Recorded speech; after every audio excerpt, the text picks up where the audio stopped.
স্কুলে আসুনি? কোথাও গিয়েছিলে নাকি? এই হ্যাঁ, বাড়িতে ছিলাম না। এভাবে স্কুল কামে করলে পাশ করবে কি করে? আর কামাই করবো না স্যার।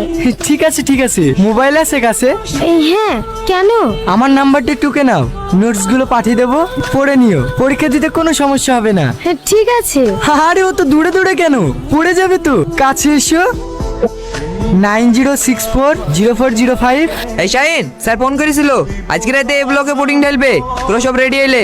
আমি আর যেতে পারবো না ভাই, আমার শরীরটা খুব খারাপ করছে। শরীর খারাপ করছে, ওষুধ লাইবি?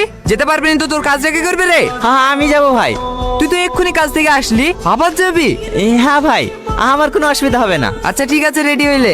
শাহিন ভাই, সত্যি টনি, তুই এত কাজ করতে পারিস না? কি করবো বলো ভাই, বিদেশে এসেছি তো কাজ করার লেগি। 6 মাস ইনকাম যদি 3 মাসে করতে পারি, তাহলে আমার ফাইল বলতে 6 মাস থাকতে হবে কেন বলো? ঠিকই বলিস। গত মাসে কত পেমেন্ট তুলিস? 25,000। আমি ফিটার ওই 25,000 টাকা পেমেন্ট তুলতে পারিনি, আর তুই লেবার ওই 25,000 টাকা তুলে পেরেছিস। সত্যি চ। আজকের ক্লাস এই পর্যন্তই। তোমাদেরকে যে নোটস গুলো দিলাম ভালো করে পড়ে নিও, আর 1 মাস বাদ দিয়ে তোমাদের এক্সাম। ঠিক আছে স্যার। বলেন স্যার। স্যার না, কল মি রিয়াজ। ওকে, হ্যাপি বার্থডে।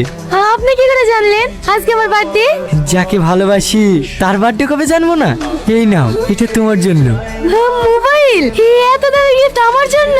হ্যাঁ, তোমার কাছে এটা কিছুই না। তুমি জানো তুমি আমার কাছে কতটা দামি? একদিকে যদি পৃথিবীর সমস্ত ধন সম্পদ থাকে, আর একদিকে তুমি। আমি শুধু তোমাকেই চাইবো। হ্যাঁ, আপনি আমাকে এতটা ভালোবাসেন? হ্যাঁ, আমার জীবনের থেকেও বেশি। রিয়াজ, জড়িয়ে ধরবে না? তুমিও না?